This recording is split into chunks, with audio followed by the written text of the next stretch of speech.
In February 1985, a police officer named Gary Homer Stamilowski was shot and killed in pursuit of a criminal named Alex Mangle. Authorities believed Mangle was responsible for the attempted kidnapping of a 13-year-old girl in Syracuse. The unidentified girl was delivering newspapers when a stranger, a man dressed in woman's clothing and wearing an ill-fitted wig, called her over to his car and asked her if he was in Auburn, New York. She responded, "No."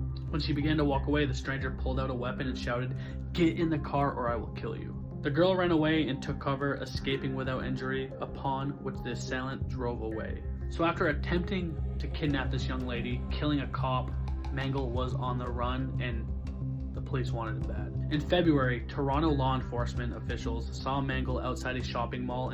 In an attempt to flee, his car hit a wall before veering onto a dead-end street where he was captured and taken into custody. The stolen vehicle belonged to a woman named Beverly Capone. And then they were wondering, how did this dude get into Canada? How did he flee and drive by all these barriers and with all the police being on the lookout, like road stops and shit? Like, how did he do it? Beverly Capone disappeared after leaving work in Dobbs Ferry, New York while heading to her vehicle. So they're like, okay, obviously Mangle kidnapped her maybe, but this is where the story gets brutal.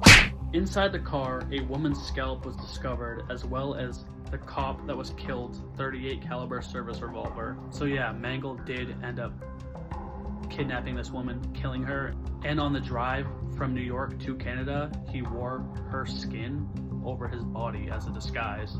So that's how they didn't recognize it was Mangle, because he was wearing his murdered victim's body over his. The victim's remains were found 11 days later, and Mangle almost got away with it until he didn't.